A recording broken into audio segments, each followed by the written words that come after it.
I've just had a comment on my original Yarbo video. I just received my power unit. I and my neighbour attempted to download the app onto my phone. I had to wait 36 hours for Yarbo tech support. Finally, I got it installed. I am able to drive my power unit. I am 83 and good eyes. Black on black screen, difficult to see. Cannot see if standing in the sun. Now I wanted to map my area. I could not see how to map. I called tech support again, 2 days wait, but now waiting until Monday. They show pictures how to do everything and not where to grease the tracks. Okay, and that is from an account called Mary Ellen. Well, it's lucky you've commented on my video because I'm going to try and help you, basically. Even if this video only gets seen by you as an individual, that is completely fine by me because I can't help but just help people. So you're right in terms of the app is designed in such a way it's not accessible. What I will be doing is speaking to Yarbo and just suggesting to them that they set up an accessible theme so it can be seen better. There's a workaround which I'm going to show you now. Okay, so you can see on the screen everything's a little bit difficult to read. The text is in grey down the bottom. I can just about see it and I'm 43. If you've got an Apple phone, you can do this. If you've got an Android phone, you can do this as well. What I need you to do is if you scroll down from the top corner here and then scroll again, you'll get your brightness and you can set your brightness however you need it. I need you to go to your top brightness. Also wear black if you're outside because you'll reduce the glare off your screen like that. And possibly even try sunglasses. You need to go into your settings, go down to accessibility, and then on mine, because I've got Android, color and motion, and then there's an option there towards the top, it says color inversion. So if I click on that, I can use inverted colors. So you click on that, and I'm also going to add the shortcut so it comes up on the edge of the screen. So basically what this is going to do is change and invert all of the colors on your screen. And I've also turned on reduce blur effects, so it makes backgrounds and panels easier to see. So I've turned that on. If you've got an iPhone, you're going to go into accessibility, display and text size, then do classic invert, and then increase contrast as well. So they're the ones that you want to do. And because of that, it will swap everything round. So in the Yarbo app, you've got a dark theme, naturally. If you swap everything round and go back into it, a human eye can see black text better on a white background. It's just the way it works. Doesn't matter how old you are. So now that's all changed, you'll be able to see everything better and you'll be able to read the text better. That's just the workarounds and hopefully it helps you out. I'll get on to how to set up a quick map as well, how to set the pathways, and then greasing the tracks as well. I'll show you how to do that. Let's get you up and running so you don't have to wait until Monday for tech support. I'll quickly edit this and get it out in a few hours time for you.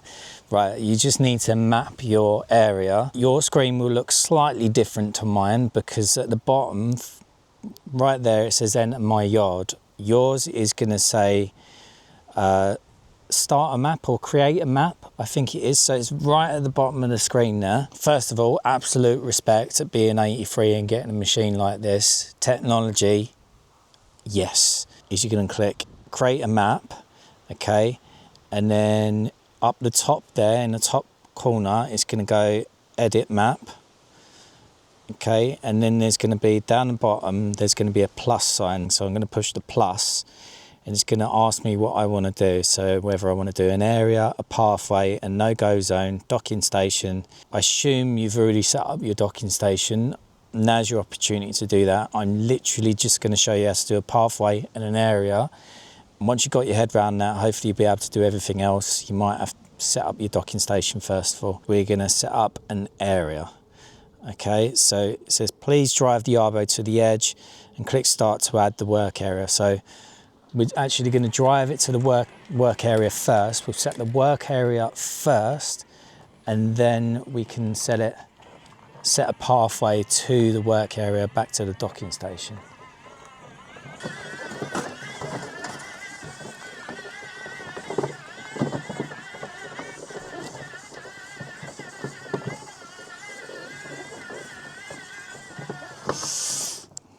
Okay, so I'm going to set it up there.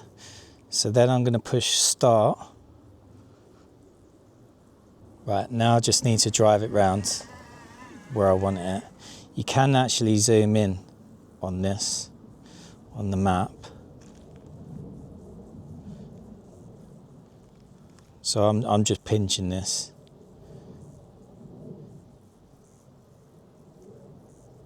You know, you go like that, and then you can obviously see exactly where you're going. Right, so I'm just going to drive this round and do a quick little area. You can do it faster than this. You see the speed on the left-hand side. You can do it low speed or high speed. Okay, the good thing on the map, you see it will automatically connect it if you want to. So I'll just do that. So click next.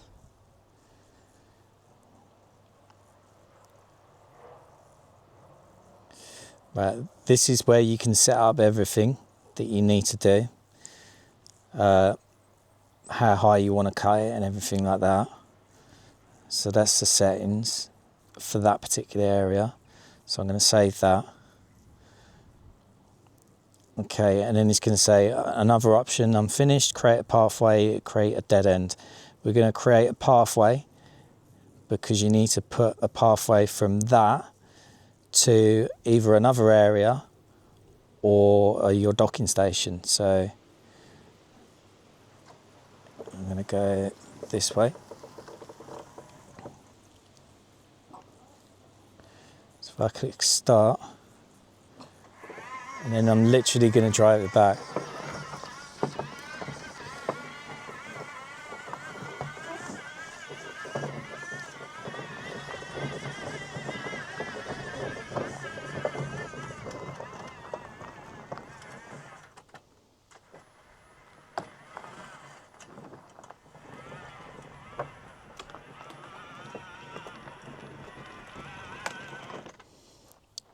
Okay, and then we click next to finish.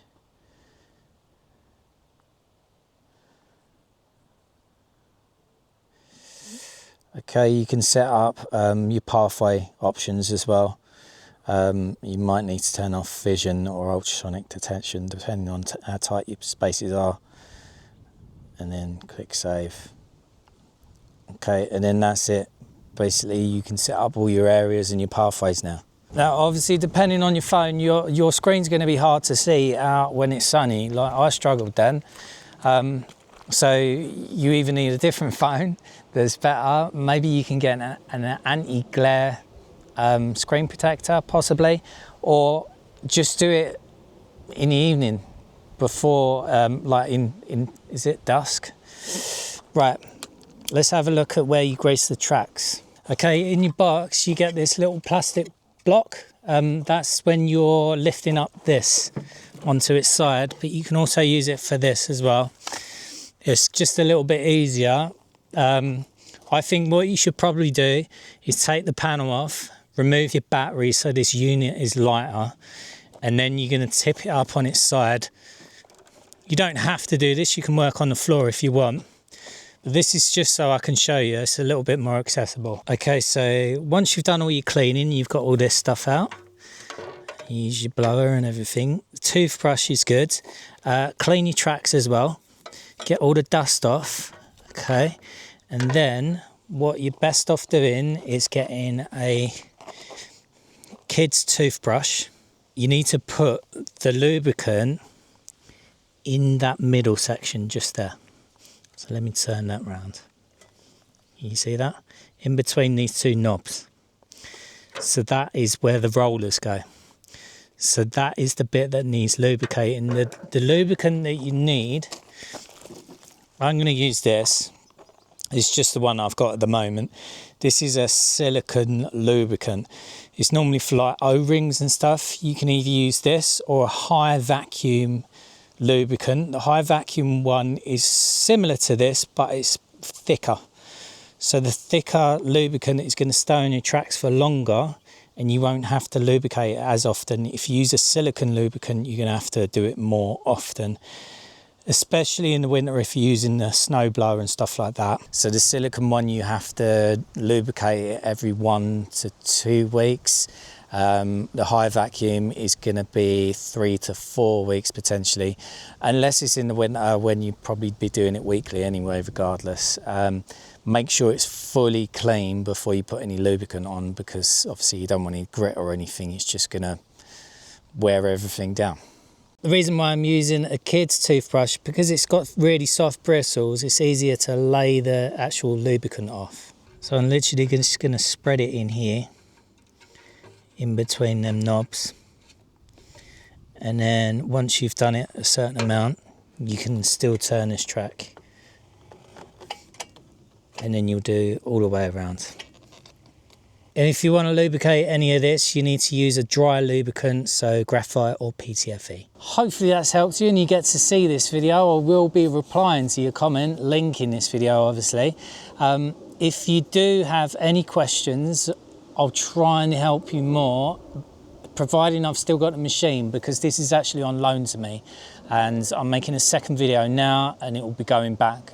So I won't have forever to try and help you. But I'm happy to. Thanks for watching. I'll see you later.